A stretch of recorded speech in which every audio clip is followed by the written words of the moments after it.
Hey everybody, this is Josh Lyles, founder over at Sales-CRM, host of the Freight Sales Content Pod. Today I'm joined by Chase Carris. Chase is the VP of Operations over at Summit Logistics Group. Chase, how are we doing today? Good, man. How you doing?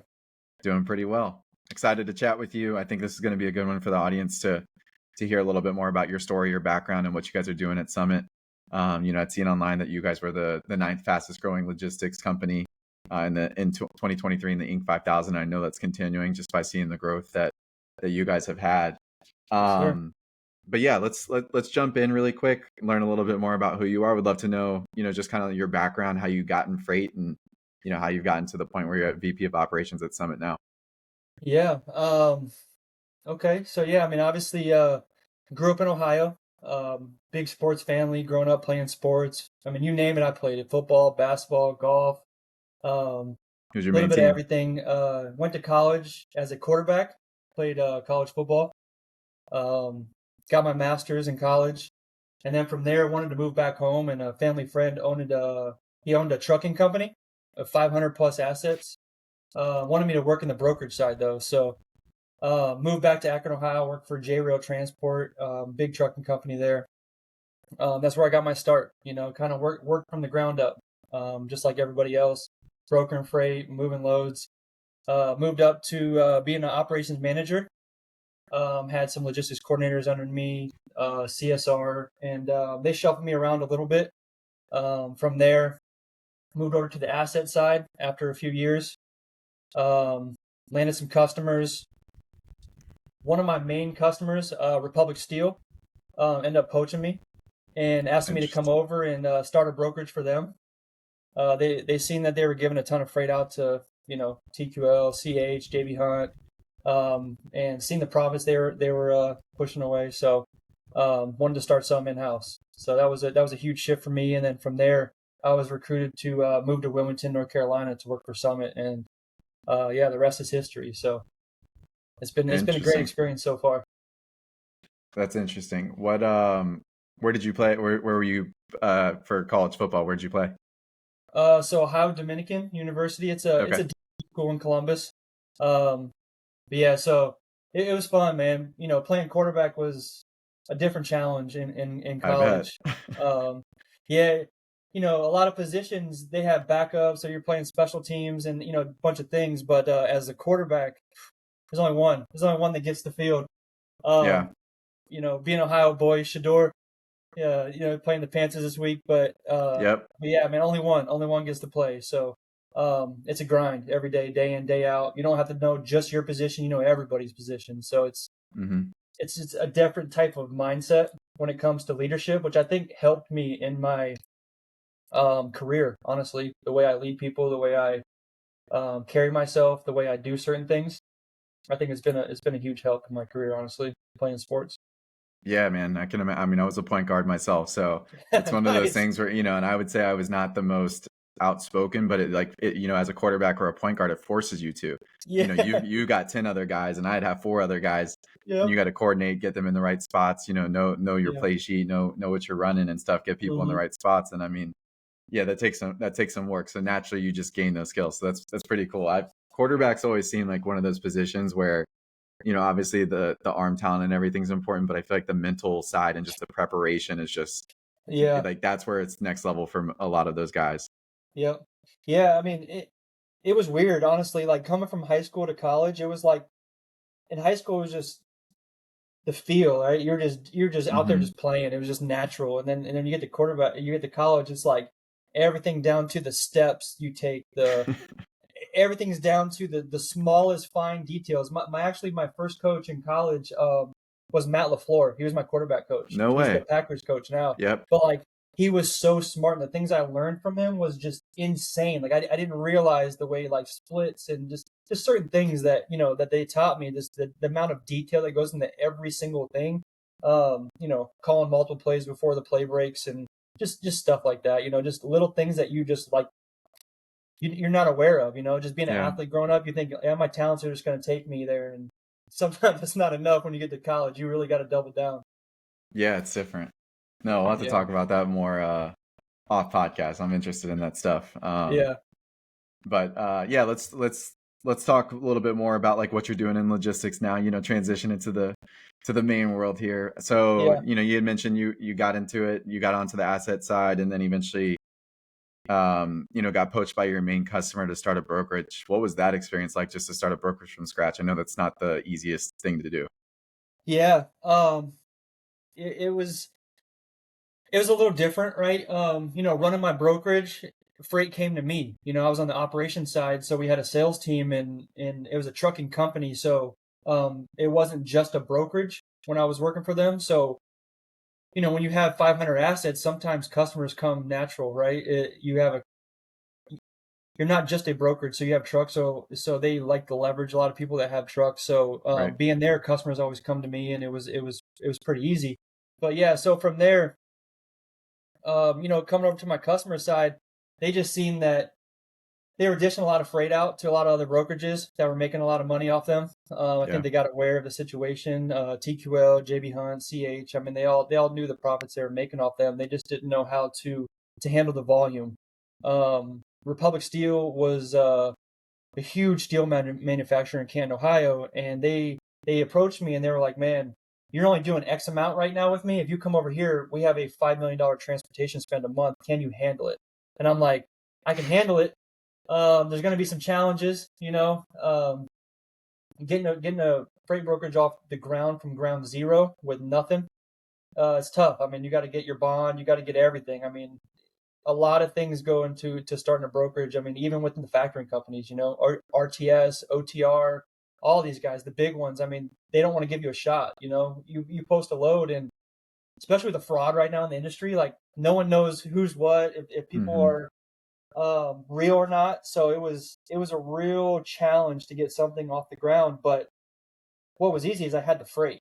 Like people had to take shots. We had the cash flow, we had the money to front our quick pay carriers that use factoring companies. So I found ways to work around it. And then once I started building credit and started moving freight, and then they realized the other brokers didn't have them anymore. They had to call me if they wanted to still keep running the lanes they were running. So um, it was a really good experience. Um, if someone were ever to go out and try to start their own brokerage, it would be a lot harder if you didn't have a customer already ready to go with you, Right. because you'd have to have both sides, right? You'd have to land the Yeah. business, and you would have to start it off from scratch with no bankroll. You'd have to have some funds. So I definitely got to see it from ground up, and you know really get it moving. But it worked out well. It went very, very well, and we were able to scale it, grow it, take it over completely, handle their whole entire transportation division. Did you primarily with them just focus on strictly their shipments, or did you ever like seek to actually go outside of Republic Steel for any other kind of shipments?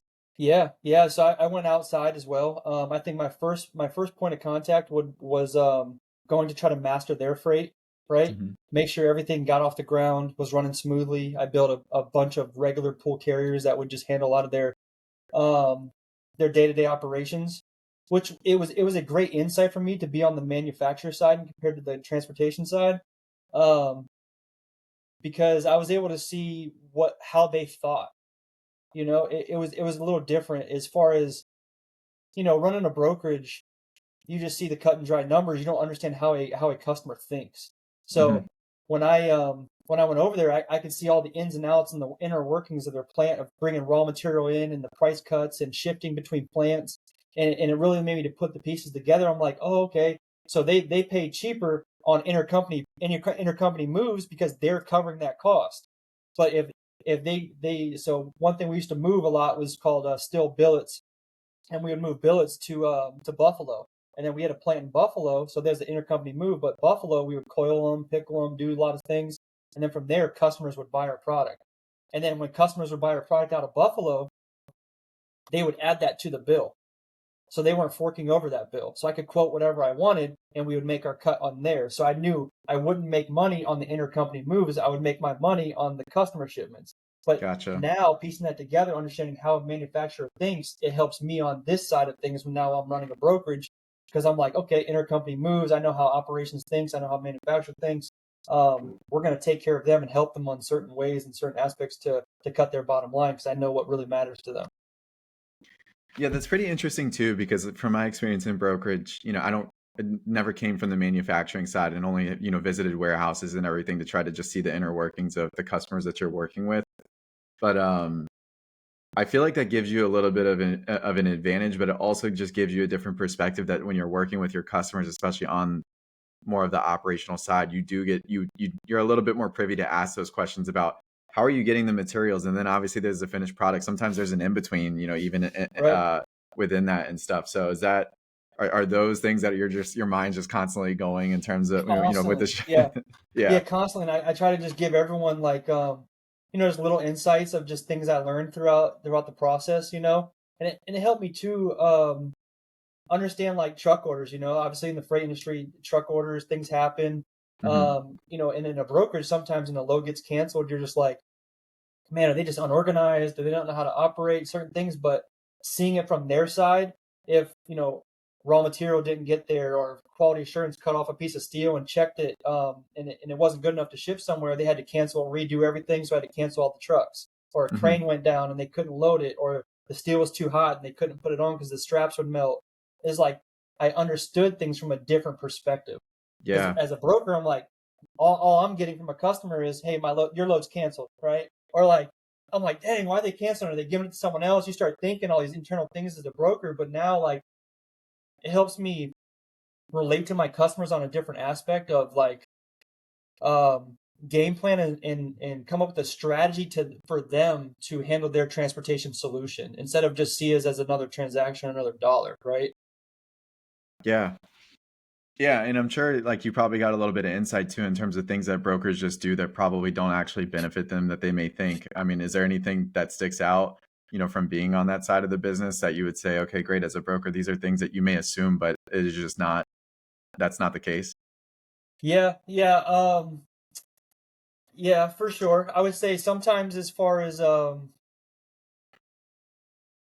what you want to share. Obviously, I understand that, yeah, it's we're tough. It's tough because I still, I mean, obviously, I still talk to a lot of guys that are still at Republic Steel, so I don't want to like mess with their operations. yeah, I know they do a lot of, they went through a lot of restructuring, like right at the end there when I was leaving, and they started moving a lot of their operations to Mexico, to Guadalajara, and started importing a lot because raw materials prices raised a lot. So right. a lot of things end up hitting the bottom line, and that's what really mattered a lot to them. So there's obviously a lot of things that go on with customers, and some customers rely on service, some customers rely on price. Every customer is different, right? So that's Yeah, why you gotta attack every customer um, as a new customer as a whole. You want to ask questions, you want to listen to them and find out what really matters to them. That's really what's going to make them a good customer and make you a good client, is by listening and just figuring out what's best. So without giving up too much detail, yeah, I think for the most part is just finding out the ways to work with them, kind of like I was talking about with the intercompany transfers, right? Is really working with them on the rate for intercompany transfers so it helps their bottom line, and really understanding that aspect of it. makes sense. Let's talk about Summit, and with what you guys are doing. How long have you been there with Summit now? Yeah, so I started last year, Jan 1, 2024. So yeah, so I was there, came in, um, a great foundation. We had a good group of people, solid team here. When I first got here, all cradle to grave, right? So Okay. coming from JRail, we were a buy sell model. We had an asset side, non asset side, customer service in the middle. It fluctuated our customers between who got what.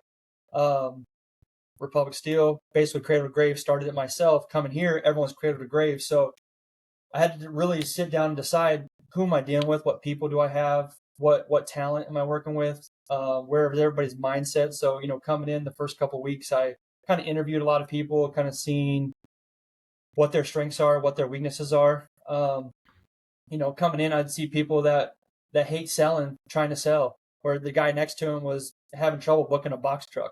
I'm like, dude, if you would just sell and you would just move your box truck, we would take off. Like play to your strengths, play to your strengths. But that just it wasn't our model at the time. So it was tough. So I wanted to just really find out who we were as a company, and me moving my whole entire life and family here, coming here and doing what I did, it was a tough risk for me to take of figuring out if I wanted to move our entire company to a buy sell model and switch everything we're doing. And I came to my owner within the first couple of weeks, and I'm like, hey man, I would really love to pitch this idea to you and switch your whole company around. I know this is crazy to think, but what are your thoughts? And he loved it. I mean, he was like, we need to switch up. We need a leader. We need someone to just take this in the right direction and just tell us what to do. I mean, we've had a lot of people, we have a lot of talent, we have a lot of resources, but just nobody's really been in the industry enough to just lead us in the right direction. So he was like, I paid you to make this decision, dude. You don't have to ask me. Just go ahead. Just do it. And that's one thing that I will pride myself on is that the owner has been just amazing. Like everything I've ever done, everything I've ever wanted, he's always given to me. He's always doubled back. He's always given everything out of his pocket. Never taken anything from the company. He's always just given it to us to just double back and just bring more people in. So that was the very first thing with Summit is that what I had to do because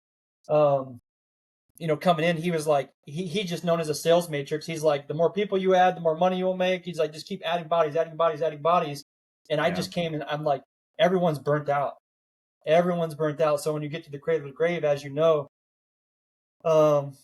people can only handle so much. They do everything from start to finish.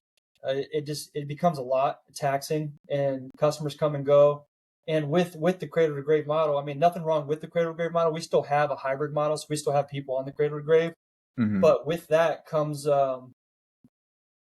it comes with a mindset with the customer as well, is that they're only dealing with one person. So they might not be able to give you all of their freight because they know only one person's handling what they have. So with that, I wanted them to buy into Summit as well, and not just one person. In case people come and go, they see us as an entire company, and we're building our company around you. We are having an entire support staff, an entire operations team that is willing to grow with you and scale with you, and we can scale to capacity, and we will invest in equipment. Whatever you want to do, we will do it. We will scale at capacity. So I think that was a big shift in our team's mindset because they had help, they had support, they didn't feel like they were alone on an island. That was a huge turning point for us, and it was huge for our team to have that buy-in because whenever you switch from a cradle grave to buy sell, I mean, not only is sometimes you run into a P&L cash crunch because before it's every person is a dollar amount, and then whenever you do that, you have a bunch of support roles. Mm-hmm. So it changes the entire dynamic of the company. But as the teamwork and everyone comes together, if you can really get the buy-in and you show them and paint the vision and the picture of what you want to do and how to actually do it, I mean, it just took off like wildfire. So I think that was a big thing for us to be able to scale at the pace we were able to scale. How receptive was the team to it at first? Especially if it was something that you may bring up within the first 4 weeks of you being there. That's a big change, obviously. But if they're burnt out, I'm assuming some of them may be really open to it, right? Because I think you're naturally just going to have some individuals that lean more operational minded, lean more sales minded. But I'm curious, were they very open to it, or were they a little bit more resistant? They were definitely open. They were definitely open for it. They were interested. They were intrigued. They knew some things had to change, and they wanted to be a part of that change. A lot of people that were here for a long time had some decent sized customers, and they were like, man, I'm just burnt out. I never seen the light at the end of the tunnel, right? I never seen the light at the end of the tunnel. I thought I was going to be a broker forever. It was just everybody and a director, right? It was just a funnel, and they would never get to that management level. They were just going to be booking freight for the rest of their life. So they were like, man, I've been waiting for something like this. I've just been waiting for some type of change, some type of just life raft, if that makes sense, and some help. So had a lot of good feedback on it, and I didn't force people to join the model, right? I'm like, I hand selected a few people to become my managers that I felt would fit in specific roles that I wanted them to be in. And once those dominoes fell and they were like, yeah, I'm on board. I love it. This is a great opportunity. Everyone else started to join. They're like, hey, man, if he's doing it, I'm doing it. This is great. Everyone's making money. We're rolling. We're a team. Instead of everyone getting just a fat commission on theirs, we're breaking it up between the whole team. Like, we're growing together. So it was like a domino effect, honestly. And like I said, we still have people here to this day that are on the old model. and no harm, no foul. I mean, you're booking freight, you're doing your thing, you're in the corner, cradle to grave. I'll support you in anything you need. So they're still doing their thing. I've still hired people at Cradle to Grave. We get reps that come and wanna work for us, and they're like, "Hey, man, I really just want to do my own thing and be a Cradle to Grave rep. I have some accounts, no problem. We have a Cradle to Grave team. We're hybrid, so go do your thing." So that's the best part about what we got is people can shift. I've had people shift from ops to sales, sales to ops, ops to customer service. I mean, I've switched it around Yep. a lot, and I think from the feedback I've gotten from the team, one thing that I did with this buy sell model, I think I got from JRail, is the customer service team. So one thing I created that a lot of brokerages don't have is a customer service team that builds all of your freight and schedules all of your appointments. Okay. So they're kind of like the middle ground that is between sales and ops. So when sales lands an account, they send it to customer service. Customer service builds it, schedules it, books it, handles all the appointment data entry, all the Are they time doing consuming quoting? stuff. What's that? Are they handling quoting and pricing, or is that They stuff are with the not. sales team? Yeah, just my sales team is dealing with all the customer interactions and quoting. Okay. Customer service is more just data entry and Got it. building appointments, scheduling them, dealing with all of our portals. Obviously, the bigger customer you lands, the more portals you have. So they'll handle all of the data entry and then send it over to ops and green light. Good to go. Go ahead and book your freight. So that CSR piece was a huge shift from a lot of word of mouth people that we get that come to us. They're in a buy sell model and they don't have that CSR piece. So them as a Mhm. ops manager or whatever position they're in, they have to build and book all of their own appointments. All right, can I ask you a question on this? Yeah. Do you guys run it to where a new hire comes in and they have to be one of your CSRs and then they go toward sales or ops? Mm-hmm. Or is it just, hey, no, these are just more dedicated CSRs, like you're just a CSR? Because I would assume, and sort of from the last brokerage that I was at, it was a little bit of the same. Mm-hmm. You're doing some more of that, like I would call it like dirty utility work, Yeah. where you're kind of just learning all the ins and outs of obviously like all the shipments and sort of like Yep. what it takes before you start doing more of the sales functions, whether it's new Yeah. customers or actually the booking. But well, yeah, what is that sort of the natural progression for them to start there to actually learn what a broker does and how a shipper works and a carrier works? Yeah. So it depends. It depends on the person, right? Okay. Um, you know, at JRail, when I was way back in the day, I developed all my CSRs to become brokers. That's what I wanted. I thought everybody Hmm. wanted progression and wanted to grow and wanted to be a manager. Um, but here, I mean, it's just different. It's a case by case scenario. I like to start people at CSR, so they understand our TMS system. They understand transit times. They understand appointments. They understand why they matter. They start from the ground level and they work themselves up. Um, but some people don't like after hours. They don't like talking to drivers. They don't like being on phones. They just want to punch numbers and enter data, and that's perfectly fine. Like Right. everyone has a role, and it fits you specifically. I've had people from operations that have been doing ops for 5 years and were like, "Hey, man, I'm starting a family, and I don't want to be dealing with drivers or giving pickup numbers at 2 in the morning. Like, can I just go over to customer service? I know the industry, and I just want to work a 9 to 5." And I'm like, "No problem, dude. If we have the spot open, let's do it, dude. I'm willing. I'm Yeah. willing to shuffle you wherever we think makes fit, and you're part of the team, and you're summit first. We'll make it shake, dude. We're good. So Man, it's a that's case yeah. by case scenario. It's yeah. It's That's weird. interesting. Everyone's different, man. Everyone's different. So we just play to people's strengths, and then if they don't think it's their strength, or if they feel like they want to make more money, we'll shift them to something that helps them out a little bit better. Yeah, that after hours piece definitely rings home because I mean at the end of the day, I would say that the reps and it's your choice, right? Everybody has their choice to do the after hours stuff, the late Friday stuff, the weekend stuff, Yeah, but a lot of times they're the ones that can make more money because they're just more available around the clock, right?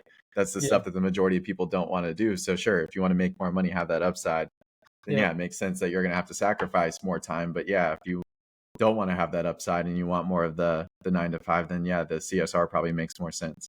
Yeah, I mean it's just a steady job, right? It's just Yeah. it's just a Monday through Friday steady job, no after hours. It makes more sense for them. So yeah, we try to make it fit for everybody, honestly. But I think Yep. that was a huge piece in the transition of what we did before I got here to where we are at now.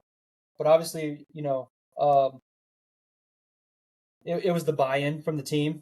It was a Hmm. buy-in from the owner first, then it was a buy-in from the team because couldn't have done it without the team. Couldn't have done it without, the hardest part of transitioning between a cradle to grave to a buy sell is one, getting the buy-in, and two is getting those people that were cradle to grave for a long time and they see that customer as their baby and like letting go. And like, here you go, book my freight, but don't mess it up, or like it's so hard to give up everything that you've built and then trust somebody else they care as much as you care.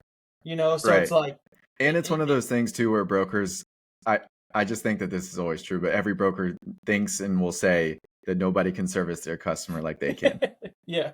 Yeah. No, I mean it's truth, right? They're like the operations sometimes they don't know how hard it is to close a deal. And Hmm. sometimes sales Very doesn't true. know how hard it is to build a relationship with the carrier. So it's a fine line, but yeah, I mean, you're right. Every sales rep, they definitely think the same way, right? They're like, no one can service it like I can service it. So it's a fine line. But I'm also like, if you want to make the real money, then you will trust your team. You can't do everything yourself. You have to have a team. You have to have someone that's your support. You have to delegate. You have to learn to give up a little control to it's like a slingshot, right? Like I watched a ton of motivational videos, Eric Thomas, all these guys, and he's like, Oh man, you yeah. gotta you gotta pull back to let it go, like a bow and arrow, like you have to give a little and then to really just catapult yourself forward. And we've had a ton of success with some of our sales reps of like finally fully letting go and then just being able to go out and close like big accounts. So I thought that was a huge piece for them to just give up control and to be able to let the team. I mean, they're still in the day to day. They still look at their numbers. If the margins aren't good, we still have dialogue. And every time they Hmm. onboard somebody, we have an internal meeting of how to pass the account off and certain stuff. But um, giving up that day to day control is tough. It's really tough. Let's talk about your role and just kind of how that's transitioned, since last January to now. Has Hmm. that sort of changed for you? What's kind of just what's a typical day look like? Yeah. So um, obviously last year, huge huge structure change within the company of getting people in their roles. With that, it was more helping I have a lot of young people on my team, so helping them get to where they need to be as far as management styles and rewriting SOPs and trying to get them to understand the flow of the buy sell model and what it takes to personnel change, right? Like before it was like super, you come in at 8, you leave at 5 on the dot, you're not clocked in it was like giving them more flexibility and this work-life balance and like teaching my managers to give them some flexibility and work with them a little bit. So last year was more coaching and understanding and in the weeds in the day to day, how to actually get the team to function. And when I was getting my master's, a big thing I learned was the bigger the company gets and the faster you grow, communication breaks down, Hmm. right? Communication breaks down between companies and or between people in the company, and if you can keep that line of communication open, no matter how hard or difficult that conversation is, we can find a way to flow it. So, and it all starts with the managers, and so really developing my managers to be managers because they were never managers before; they were all just brokers and just moving Yeah. freight. So it was kind of a different shift for them. So last year was more coaching, more understanding, more working the day to day, trying to find the inner workings, developing distribution lists, and how are we going to stay organized and different stuff like that. This year is more like our day to day workflow is good. Now we need to really scale back and look at how we're doing things. We need to look at the bank we're using. We need to look at our TMS system we're using. We need to look at our CRM. Obviously, how we started looking at your company, Yep. and the very good things that your company does. Um, Man, we switched IT companies because we're scaling at such a rapid pace. We're moving over to Ring Central next week. I mean, so phones, IT, bank. I mean, all of the technology that surrounds our industry. Um, my carrier package. I mean, everything, dude. Everything as far as what's going to make us more efficient to help us keep scaling at such a rapid pace. So a big thing for me is always understanding business wise of where you're at in which stage of growth. So businesses are normally in 5 stages of growth. You're in a startup phase, you're in a growth stage, acceleration stage, you're in a maturity stage. Is really, really understanding where you're at as a company, because you're always moving. You're either moving forward or moving backwards. And if you can understand of what stage you're at, you know Hmm. what stage you're going to. It's always like if you don't know where you're going to be in 5 years, you're already there, right? So it's like you have to understand and have goals and visions and paint it.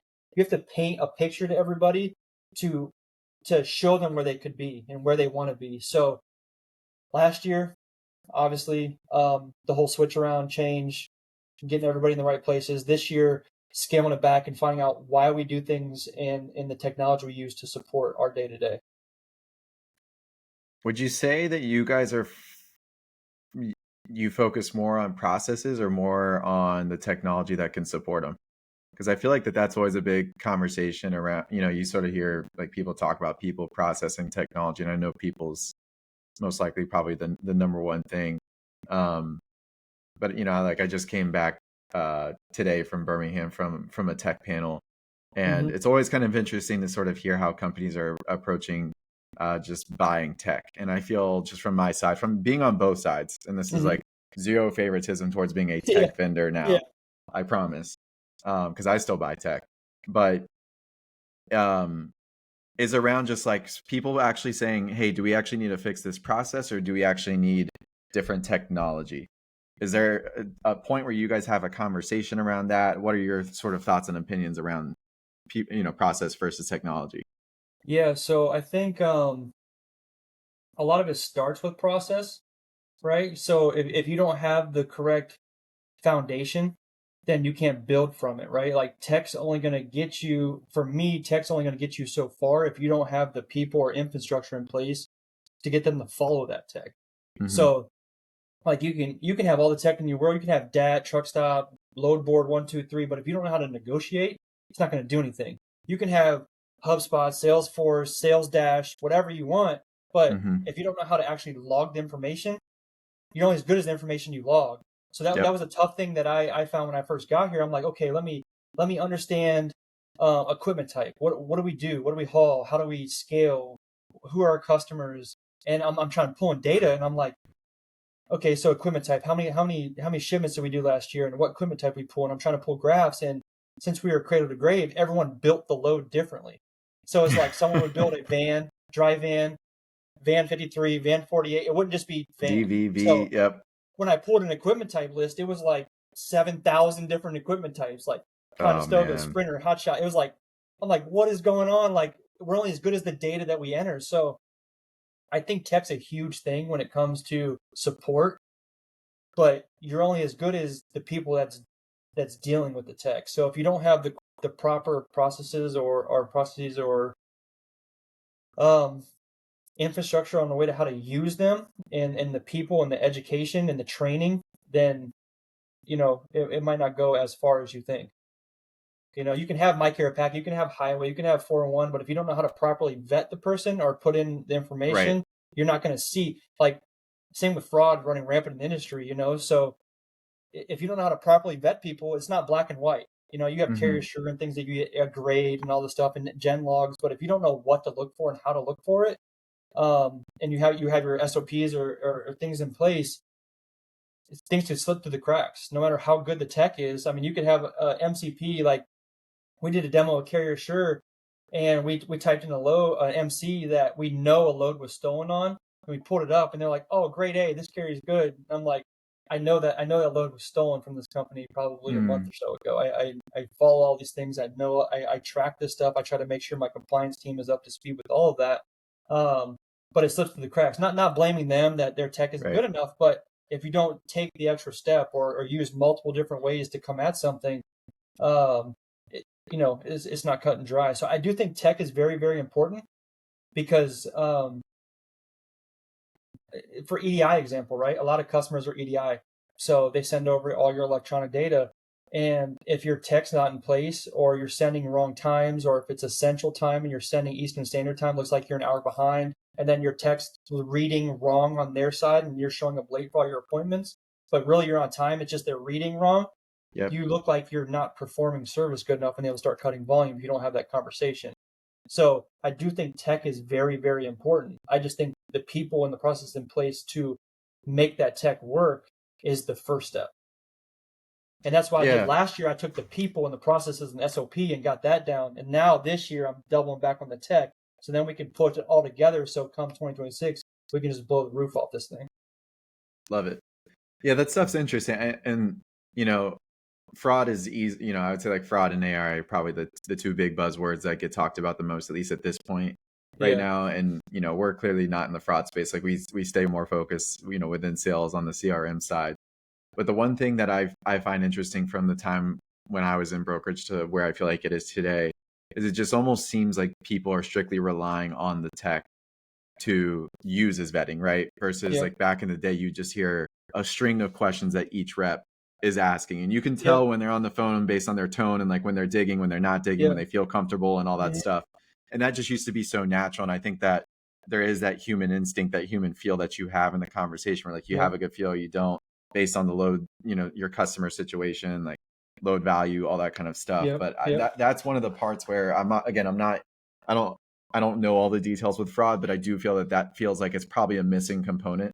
That it's just I'm reading and taking what's on the screen of like they check all the boxes that Yep. we have in our parameters in whichever vetting tool that we use, Yep. and then there's no other questions asked from there. I would imagine that that's probably happening a lot, especially with new Oh, hires. yeah, yeah, for sure. I mean, you could throw a MC in my care packet, and they'll be like, "Oh, no brokerage authority, insurance good, no double brokering alerts." You know, they'll give you all the details, and then you'll go over to Care 401, and the number that's calling you to book the load is a different number than 401. Or their gen logs will say they've never left California, and they got a Hmm. Chicago number, and they're calling on a load from New Jersey that's running over the weekend. It's just like things that you have to think outside the box, and it's like. But if I were just to go what my carrier packet says, or just what one thing says, and you're not cross-referencing and piecing things together, you wouldn't think anything of it. You know, like you're just like, oh yeah, Yeah, they're good. Let's keep it moving. And I mean, there's just so many different ways that they're scamming, and that's just the industry, right? You always got to adapt. You always got to evolve. You always got to be one step ahead, because the second we find out how to stop this fraud, they're already they're two figuring it steps out. ahead, and they're scrambling trackers and sending phones and burner phones, and it's just you always got to be one step ahead, and you always got to be moving and agile in this industry, right? I mean, I've been in Yeah, this industry so long now. I feel like since 2013 is I've seen the highs and lows. You've seen when phones are blowing up when you post a load, and you've seen when um, they're dead quiet and you're calling out, you're calling down the truck list. So like relationships matter, and you just got to forever evolve and adapt. Every single year, it's always different. You know, customers always yep. change, routes change, everything. I talk to a lot of brokers and asset-based companies, you know, pretty much on a daily basis, and I Mhm. know that the market's been pretty bad now for a much extended period of time than what I think people imagine. I'm curious, just from your standpoint, you know, even you know, you mentioned Eric Thomas earlier, some motivational stuff, so I know mindset's big for you and whatnot. But of course, market conditions are not great right now, Mhm. right? You guys have still been growing, it seems like, from afar at least, within this time period. What is your mindset just to the just general challenges of the market and to keep your team focused?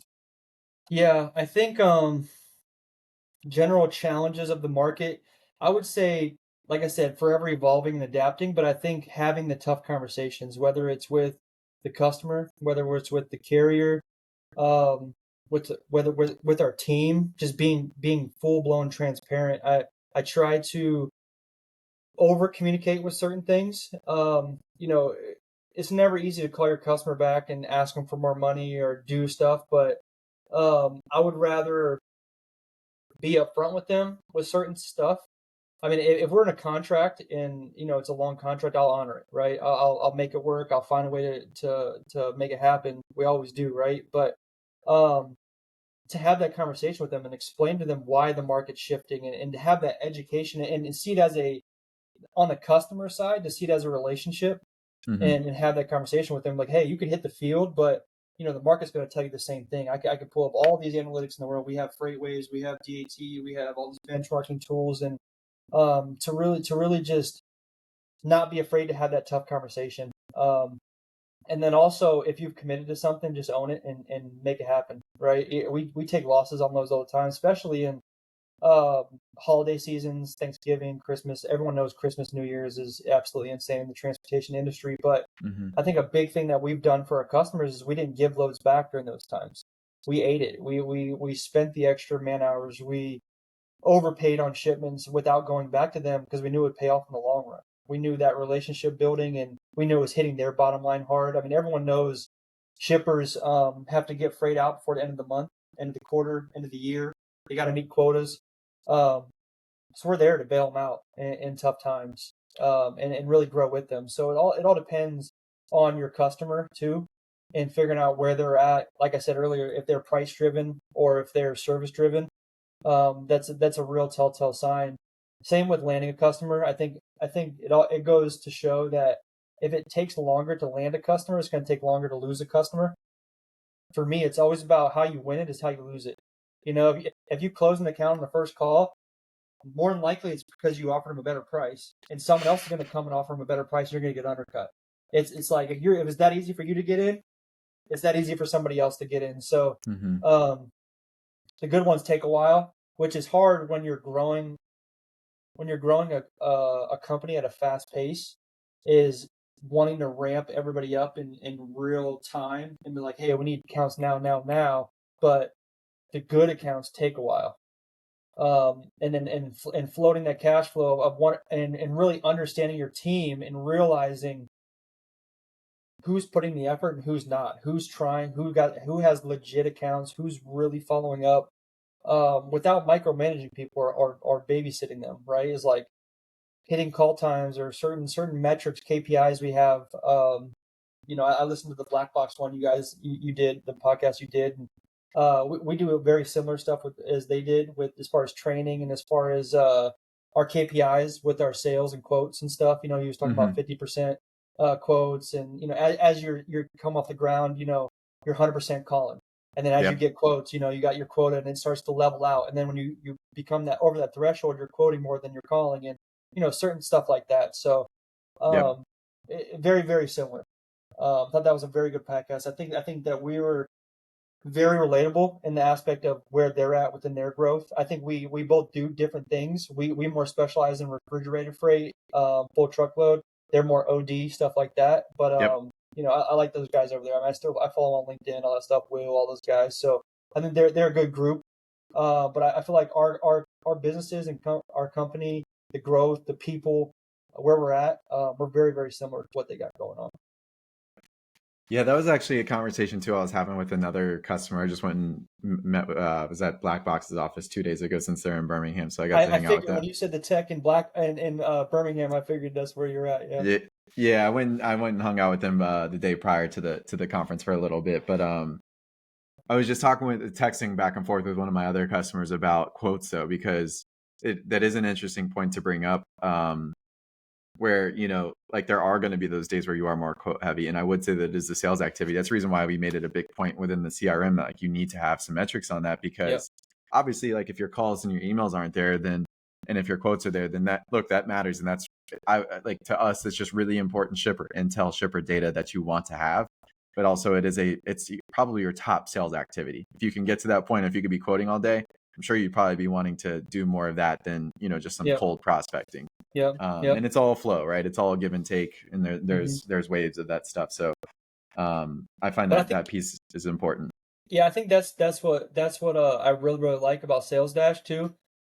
Is logging the quotes. When you were telling Hmm. me about that, it does come back to, like I said, about the people and process you have in place, because if people don't log it, you're not Doesn't going to matter. get it anyways. So it Correct. doesn't Very matter, true. right? So if we hold people accountable to actually do it, um, I think that's a big thing, because I want to know how many quotes come through this building. If every Hmm. sales rep has 200 quotes coming through every single week, but if we're not winning any and I don't know what's even coming to their desk, how do I know about the win loss ratio, or what I'm leaving out, or Yep. what we're missing on a day-to-day basis, or why did you quote that way, or why don't you work with them, or do you call them and understand your customer? Is it how fast you respond? Is it the price? Is it are you the first one out and they're still shopping it, and you think everybody's based off how quick you respond? Like I've noticed that when I land customers in the past, I thought everyone just wanted a quick response. I was always like, how fast can I respond? How fast can I respond? And then I started realizing, like, I never won this one lady's business. And I'm like, hey, where am I at? I started asking her, diving into questions, and she was like, hey, you always fire back first, but sometimes you're $50, $25 higher. And I'm like, all right, so my next approach, instead of firing one off, I'm like, hey, tell me where I need to be to win this one. And then she would chime back and she was like, hey, my lowest offer is $2,000. I'm like, I'll do it for 19. Because I knew, I was going to cover it for a little cheaper than that. Yep. But instead of firing back 22, 25, whatever it may be, I just started having a different dialogue. Actually engaging. So, yeah. Every customer is different. And that's where it comes back to really understanding your customer and understanding their needs. Yep. And really asking those questions. I think that those are very, very important things of really knowing your customer on a different level. And that's what sets you apart from everybody else, is if you see them as not just another customer, but as a person, and integrate yourself with their business. And if you could do that, they feel like you're an extension of their business and they could trust you. And then once that trust is built, you have it. You're good. Yeah, it's tough, right? Because it's so easy to just respond to the quotes. And, I'd always say it's just, you're just another number in a spreadsheet or another number in an email, instead of, potentially actually solving a problem, or, being more of a solution provider, for maybe providing context to the quote, in terms of why you're even at that point. So that stuff's always interesting. I am curious because I know you mentioned earlier, before we started recording here, you mentioned, being big on the carrier sales side. And with you being a split model, I would imagine that the communication between your carrier sales team and your shipper sales team means a ton to your organization. Yeah. How do you, on the carrier sales side, what does the communication look like, right? Like, how do you guys help each other to create wins from carrier sales, shipper sales when you are split? Because that is the reason why some people don't like the split model. Yeah. But just kind of curious, like, hey, how do you guys, number one, set yourself up for success in carrier sales, right? Being on that side, but then two, also to support the shipper sales and to make sure, hey, like, we're both on the same page of this is what this specific customer needs. I think a lot started with communication. Honestly, I think putting max and min buys in every single load for our carrier sales team was a big thing within our TMS system. Because our sales team was like, hey, they could have got it for a better rate. Hey, I quoted it because I thought it was going to be at this rate. And it was the back and forth a little bit, right? I thought they could do better. I thought we could get better margin. And then my carrier sales side, like, we've been working this for 6 hours and only making $25. We had to call time of death and just move it and keep it moving because we got 150 other loads on our plate, whatever it may be. So I think it started with the communication aspect of what our sales reps' expectations were based off when they quoted the load. From there, we obviously have value of the load and all these different things of what actually matters. Because when we first onboard a client, we sit down with that operations team and we stress what the importance is of that customer, whether it's service, price, whatever it may be. Hey, we can roll these. We have a little bit more flexibility. Some of our customers are like, hey, these are 6 a.m. appointments. And that's why we get the business we do, is because they're 6 a.m. We ask people to be empty the night before. So we may pay $500 over market, but we're providing a service, and it's going to a job site that a union's waiting to offload this truck. And every hour counts of every second we're late. So that's a little different mindset compared to a first come, first serve lumber load that can be rolled at any day, and they're just price driven and it doesn't really matter. So it's really understanding every single client and customer and what team that client should go to, and then having that onboarding meeting with that operations team, and then the sales team setting the expectation with a max min buy, and then our operations team is led by a national account manager who oversees all of his logistics coordinators, is holding them to that max min buy, and then making sure they're following up every time they're on a call with the carrier to build a relationship with them. So we send drivers gift cards and try to build relationships. Nice. And hey, I've been on the asset side, obviously, with J-Rail, so I understand what it means to a big problem we had at J-Rail was our turnover with our drivers. And so I realized that our drivers cared about being listened to, and they cared about being home to their families. They cared about a lot of things that was going unnoticed when I was first there until I got transferred to the asset side. And I started realizing when I was asking all these questions. So being able to get my carrier sales side to understand that, hey, if they deal with you every day, they do the same load Monday, Wednesday, Friday, they're home to their wife every weekend. If they have a good broker that will pay them on a net 30 or a quick pay, or like starting to get into a routine and a rhythm, and they know the shipper and they know the place, they will do business with you over a couple hundred extra dollars profit. They're not going to chase, a lot of carriers won't chase produce, or they won't chase the high dollar. They would rather have consistency over the high dollar.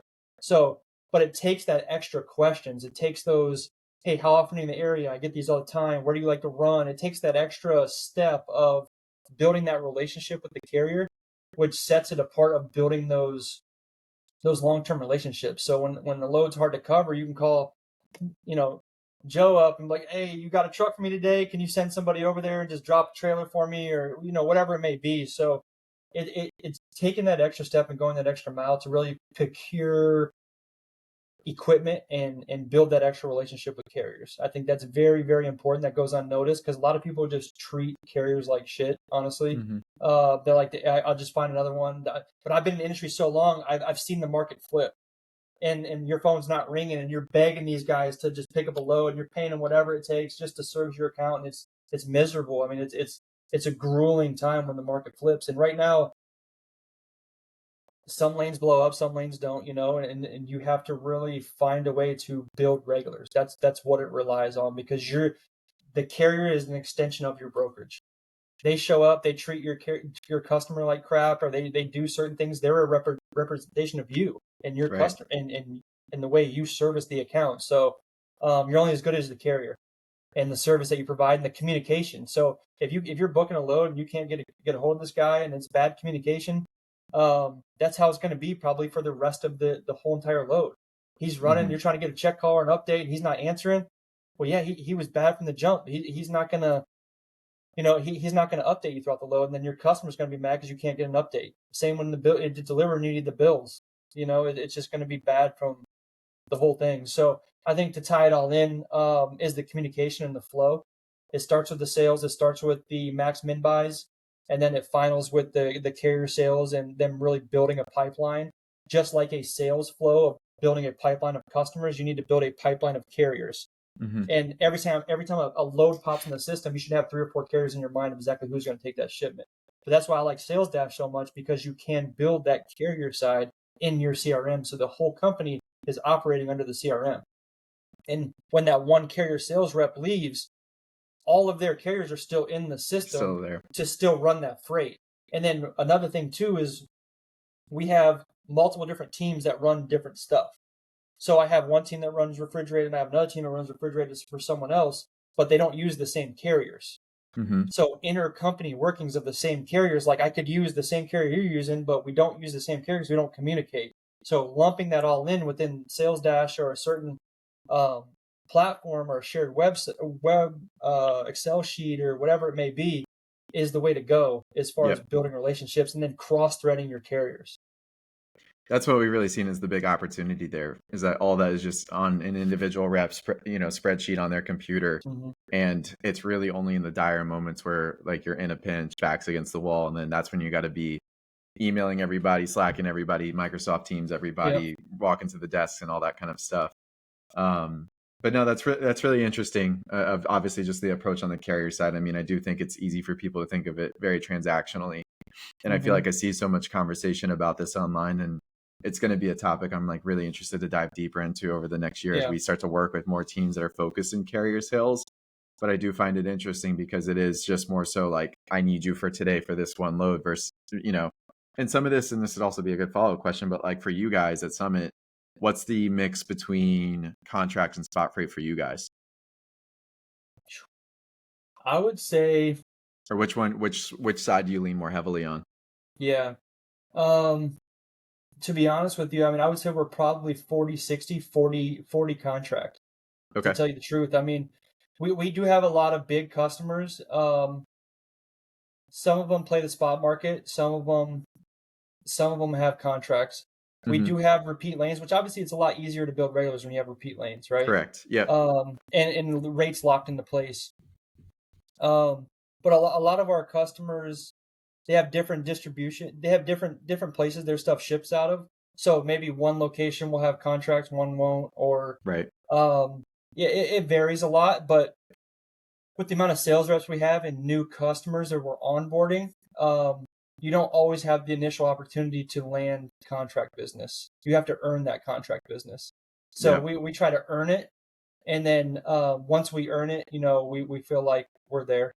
So we try to help them out, but we also try to be transparent as well that if they do lock into contracts with us, it may be beneficial than playing the spot market all the time. We Hmm. try to have that conversation, hey, I'll do this for a year. We have some different programs for clients as well to show a little bit of transparency with certain stuff we do.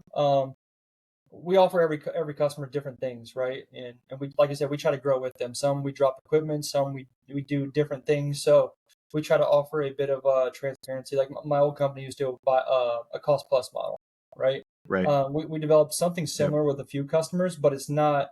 It benefits both of us because at the cost plus, no matter how much you pay, you're just adding your percentage on Just the whatever. top. Yep. But Yep. we try to do something to where for some of our real clients that we know are going to stick with us for a very long time, and we've had a great relationship for a long time. We call it the Transparency Plus program, but we do something similar to the Cost Plus, but yeah, don't want to give you Good all my deal. secrets, but Yeah, no, that's understood. That's good. All right, I got one or two more questions, just really quick, because I know we're coming up on time here. But Mhm. was just curious. I mean, I know you guys have been, growing and hiring and everything. How many sales reps did you guys start with at the beginning of the year? How many are you at? Because it seems like you guys have done some hiring classes. Yeah, just sales reps. Yeah. Um, Last Or which year, side, or maybe which side of the business have you guys been hiring more on? Have you guys been hiring more shipper sales reps, more carrier sales reps?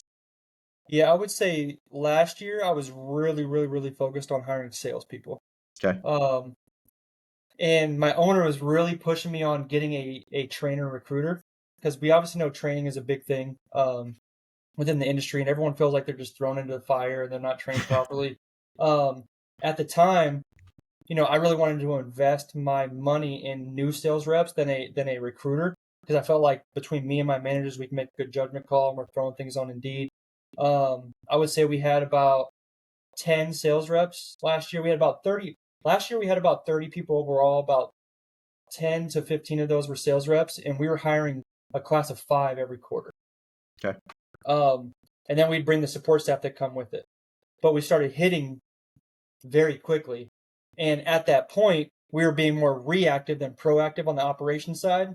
And then by the time it gets people up to speed and learn the industry and negotiations and the nuances of customers, it was hurting our service. So Hmm. we had to be a little more proactive as far as the operations side and start bringing some more people on in advance, which obviously it comes into a P&L and a cash pinch and certain things because you're adding a lot more support staff without the business there. And Right. so Takes it's time. tough, but I would say 10 to 15 last year. Total overall about 30 people when I first started. As of last week, we just brought another class of 5.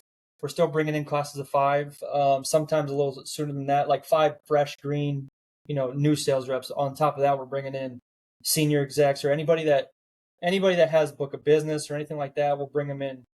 If a right person comes in, we'll bring them in. Like we'll make it happen. But we try to bring in a bare minimum of 5 every quarter sales reps. As far as last week goes, we just passed around 82 people at the company. So we've scaled Wow. from Congrats.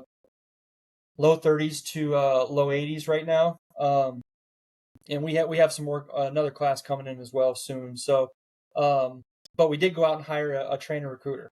I finally, after the first year, posting Indeed and realizing where we were getting to and how overwhelming it was, um, finally broke down, took my owner's advice, went out and got a trainer recruiter, and ever since then, the caliber of talent that we're getting is just insane. Like I didn't Hmm. realize, um, waiting for people to come to you that don't have jobs. Not saying that there's not all great talent out there that's needing a job, but there's a difference between the talent that comes to you and you going out and hunting talent. Yeah. And instead of paying a recruiter, Just like a customers. certain percentage, um, I mean, he's bringing top talent to me every day, and it's like, dang, how are we gonna make this work? And it's a game changer, right? It's a game changer. It's like every day is like, hey, I got a stud. You ready for this? And I'm like, let's go. Like we got a team. Like let's go. Like I could stack on this. I could stack on this. So it's Yeah. it's been a game changer, honestly. To hire a talent acquisition manager that's just grinding all day on hiring top talent is leaps and bounds of where we need to be. And I should have listened to my owner a long time ago. I was just Yeah. stubborn. I'm like, I can do it. I can do it all. But like, hey, I mean, he actually that's his strength, like so it's Yeah. been huge. It's been That's huge. good. It seems like you guys have a good working dynamic and relationship. And I mean, Yeah. obviously that's important for you just being at the VP level there. Yeah, I mean, yeah, my owner he has multiple different companies and businesses and stuff, so he's not around much, but he does check in all the time. Hmm. Um and yeah, he just calls, checks in every once in a while and just sees how things are flowing, going, need anything type deal. Bounce in and out. But yeah, I mean he's got a bunch of businesses and my goal is for him is to not have to be here, right? Not have to do anything, not have to worry about it. His business is turnkey. We're rolling. So that's Yeah. my main goal for him is to really just be able to let go and let loose and trust that I'm going to scale this thing. And yeah, I mean overall it's been going great. I mean we've been scaling at a very rapid pace. That's awesome, man. So, all right, Chase, last two questions that are a little bit more rapid fire, just simple questions, but I'm curious, number one, what's one of the bigger challenges that you're trying to solve for right now? And then number two, what are you most optimistic, excited about for what you guys are doing at Summit?